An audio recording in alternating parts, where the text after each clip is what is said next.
மன அழுத்தம். அதாங்க ஸ்ட்ரெஸ்ஸு. இப்ப எங்க பார்த்தாலும் ஸ்ட்ரெஸ்ஸு யார்கிட்ட கேட்டாலும், "எனக்கு ஒரே ஸ்ட்ரெஸ்ஸா இருக்குப்பா" அப்படின்னு தான் சொல்றீங்க.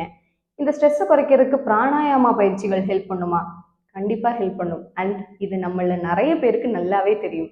ஆனா அதுக்குன்னு ஒரு டைம் ஒதுக்கி, நமக்காக ஒரு பிராக்டிஸ நம்ம பண்றதே கிடையாது. இன்னைக்கு சிம்பிள் ஆனா ரொம்ப எஃபெக்டிவான ஒரு பிராணாயாமா பயிற்சிய சேர்ந்து பண்ணலாம் வாங்க. வணக்கம், நான் டாக்டர் சமிதா சதீஷ் பாபு. அனுலோம் வினுலோம் அப்படின்னு சொல்லக்கூடிய இந்த ஆல்டர்னேட் நாஸ்ட்ரல் பிரீதிங் பிராணாயாமா பிராக்டிஸ் பண்றதுக்கு முதல்ல உங்க வலது கையில நீங்க நாசிகாகிர முத்ரா வச்சுக்கணும். அதுக்கு உங்க ஆள்காட்டி விரலையும் நடு விரலையும் மெதுவா இப்படி மடக்கிக்கோங்க. இப்போ உங்க கட்டை விரலை உபயோகிச்சு உங்க வலது நாசியை க்ளோஸ் பண்ண போறோம். உங்களோட மோதிர விரலும் சுண்டு விரலும் உங்க இடது நாசியை க்ளோஸ் பண்றதுக்கு உபயோகிக்க போறோம். உங்களோட இடது கை சின் முதிரையில இருக்கணும். நல்லா நேரா நிமிர்ந்து உட்காருங்க. என்னால கால் மடக்கி சம்மணம் போட்டு உட்கார முடியாது அப்படிங்கிறவங்க சேர்லயே உட்காரலாம். இல்ல பண்ண முடியும் அப்படிங்கிறவங்க வஜ்ராசனா பத்மாசனால உட்கார்ந்து இந்த பிராக்டிஸ பண்ணலாம். முதல்ல நேரா நிமிர்ந்து உட்காருங்க.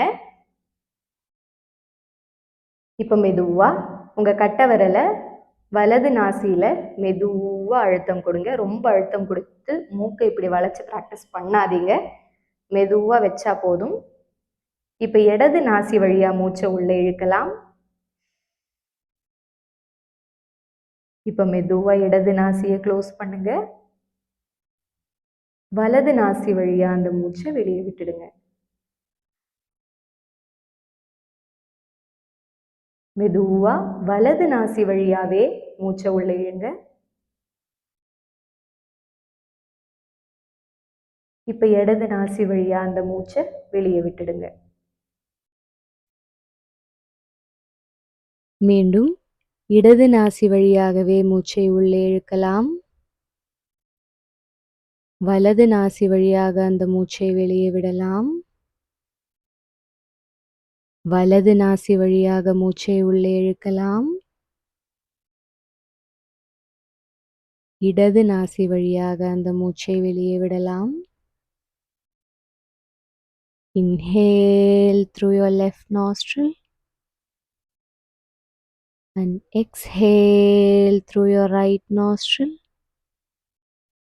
Inhale again through your right nostril and slowly exhale through your left nostril. மூச்சை மெதுவாக உள்ளே இழுக்கலாம். அந்த மூச்சை நிதானமாக வெளியே விடலாம். முழு கவனமும் மூச்சின் மீது இருக்கட்டும்.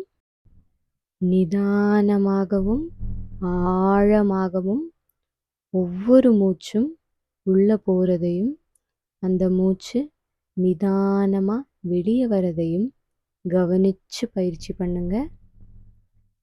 பயிற்சிக்கு நடுவில் கண்கள் திறக்க வேண்டாம். ரிப்பீட்டடா அந்த மூச்சு மேல கவனத்தை செலுத்தி முகத்தில் ஒரு அழகான ஸ்மைல் வச்சுக்கோங்க. ரொம்ப ரிலாக்ஸ்டா ரொம்பவே மகிழ்ச்சியா இந்த பிராணாயாமாவை பிராக்டிஸ் பண்ணுங்க. மூச்சு உள்ள போகும் பொழுதும் வெளியே வரும் பொழுதும் நடுவுல மூச்சை நீங்க ஹோல்டு பண்ணணும் அப்படின்னு அவசியம் இல்லை. அனுலோம் வினுலோம் அப்படின்னு சொல்லக்கூடிய இந்த பிராணாயாமா ரொம்பவே சிம்பிளான பிராணாயாமா. இதுல நீங்க நடுவுல பிரீத்தை ஹோல்ட் பண்ணணும் அப்படிங்கிற அவசியம் கிடையாது. அதனால முழு கவனத்தையும் மூச்சின் மீது செலுத்தி அது மெதுவாகவும் ஆழமாகவும் உள்ள போறதையும் ரொம்பவே அழகா அந்த மூச்சு வெளியே வரதையும் மட்டும் கவனிச்சு இந்த பயிற்சியை பண்ணுங்க. ரிப்பீட்டடா இந்த ப்ராக்டிஸை தினமும் பண்ணிட்டு வாங்க. உங்க மைண்ட் அண்ட் பாடிக்கு நல்ல ஒரு ரிலாக்ஸேஷன் கிடைக்கும். அதோட சேர்த்து ஒரு ப்ரீதிங் ப்ராக்டிஸும் கிடைக்கும். இப்போ ஸ்லோவா உங்க கைகளை ரிலாக்ஸ் பண்ணிக்கோங்க. நேரா நிமிர்ந்து உட்காருங்க. கண்கள் திறக்க வேண்டாம். மெதுவா உங்க மூச்சை மட்டும் கவனிச்சு ரிலாக்ஸ்டா உட்காருங்க. இப்போ உங்கள் உள்ளங்கைகளை தேய்த்து பாமிங் ப்ராக்டிஸ் பண்ணுங்கள். இதமான ஒரு சூடு வந்ததும் உங்கள் கண்கள்லையும் உங்கள் முகம் முழுவதிலும் மெதுவாக ஒரு ஒத்தனம் கொடுத்து உங்கள் கைகளை பார்த்து கண்கள் சிமிட்டி அழகாக ஒரு ஸ்மைல் பண்ணி உங்கள் கண்களை திறக்கலாம். இந்த பயிற்சியை தினமும் ஒரு 10 நிமிஷம் பண்ணீங்க அப்படின்னா பாராசிம்பத்தட்டிக் சிஸ்டம் உங்கள் பாடியில் ஆக்டிவேட் ஆகும், ரெஸ்ட் அண்ட் டைஜஷன் இம்ப்ரூவ் ஆகும், கார்டிசால் அப்படின்னு சொல்லக்கூடிய ஸ்ட்ரெஸ் ஹார்மோன் கம்மியாகும். இது மட்டும் இல்லாமல் உங்கள் பிரெயினுக்குமே நல்ல ஒரு ஆக்சிஜன் பூஸ்ட் கிடைக்கும். அப்போ தினமும் இதை ப்ராக்டிஸ் பண்ணுங்க, கண்டிப்பாக ஸ்ட்ரெஸ் குறையும்.